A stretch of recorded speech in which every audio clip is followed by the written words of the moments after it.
বিশ্বের অন্যতম জনবহুল দেশ ভারতে কর্পোরেট কালচার পরিবর্তনের দাবিতে সোচ্চার হয়েছে তরুণ প্রজন্ম। বিশ্বের আর্থিক ও প্রযুক্তি প্রতিষ্ঠানগুলোর হাজার হাজার শাখা অফিস আছে দেশটিতে। আন্তর্জাতিক শ্রম সংস্থার প্রতিবেদন বলছে, কর্পোরেট কালচারের চাপে পড়ে ভারতীয়দের লম্বা সময় বাড়তি চাপ নিয়েই অফিসেই কাটাতে হয়। ভারতের পুনে শহরে শীর্ষস্থানীয় একটি অ্যাকাউন্টিং ফার্মের এক কর্মকর্তার মৃত্যু ঘিরে তোলপাড় শুরু হয় গোটা দেশে। অতিরিক্ত কাজের চাপে মানসিকভাবে বিপর্যস্ত হয়ে শেষ মুহূর্তে তিনি বেছে নেন আত্মহননের পথ। Multinational company Ernst and young ইন্ডিয়ার এক কর্মী জানান, একটানা কাজের চাপে তিনি হার্ট অ্যাটাকের শিকার হয়েছিলেন। তার মতো ভারতের কর্পোরেট জগতের আরও অনেক কর্মী একই অবস্থায় পড়েছেন।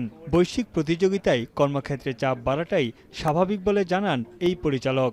This is one of the fastest growing large economies of the world, right? It has to translate into performance that is sort of getting associated with that growth. Of course, there is a lot of disruption, and India is leading that disruption. প্রতিষ্ঠানগুলো বলছে, কাজের সঙ্গে সম্পর্কিত চাপ ও মানসিক স্বাস্থ্যের বিষয়ে কর্মীদের জন্য নানা উদ্যোগ নেওয়া হচ্ছে। সংবাদ সংস্থা রয়টার্সের প্রতিবেদন বলছে, ভারতের বেশ কিছু প্রতিষ্ঠানে কোনো ধরনের সুবিধা ছাড়াই দৈনিক 18 ঘন্টা পর্যন্ত কাজ করানো হয়। দেশটির শ্রম আইন মতে দৈনিক 9 ঘন্টা ও সপ্তাহে 48 ঘন্টা কাজ করার সীমাবদ্ধতা থাকলেও তা মানা হয় না। কর্মীরাও তাদের অধিকার ও আইনের ব্যাপারে সচেতন নয়। ভারতীয় এই আইনজীবীর মতে, পশ্চিমা বিশ্বের তুলনায় ভারতে কর্মক্ষেত্রের চাপ অনেকটাই বেশি। When we talk about workplace stress, it is just not because of one reason. It can be because the employee in appraisal did not get the appropriate hike or the appropriate appraisal ratings. Apart from that, if the person is forced to work beyond the working hours, that also contributes to the stress. এছাড়াও নানামুখী চাপে কখনো কখনো চাকরি ছাড়তে বাধ্য হন অনেকে। যাদের আয়ের অন্য উৎস নেই, তারা নিজের ইচ্ছার বিরুদ্ধে চাকরি করে যাচ্ছেন। এতে কর্মক্ষেত্রের পাশাপাশি ব্যক্তিগত জীবনেও অবসাদে ভুগছেন তারা। So we have to deal out with our stress. So if we keep on thinking about if we have a lot of stress and we are anxious and we are facing anxiety.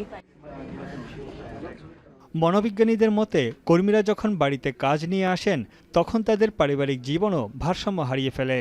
Stress these days youngsters are facing is due to overload. They don't get time in between their work. They are focusing on work and deadlines even at home. বসদের ভয়ে অনেক কর্মী প্রতিবাদ করতে ভয় পান। অন্যদিকে বেকারত্বের হার বেশি থাকায় চাকরি হারানোর শঙ্কাও কাজ করে তাদের মধ্যে। বিশেষজ্ঞদের মতে, কর্মচারীদের সুন্দর কর্মপরিবেশ ও স্বাস্থ্যকর কর্মসংস্কৃতি গড়ে তোলার দায়িত্ব সিনিয়র ম্যানেজমেন্টের। তানভীর জনি, এখন বিশ্ব। শিয়া বাটার ও ভিটামিন ই সমৃদ্ধ lily glam beauty soap. Lily, always beautiful.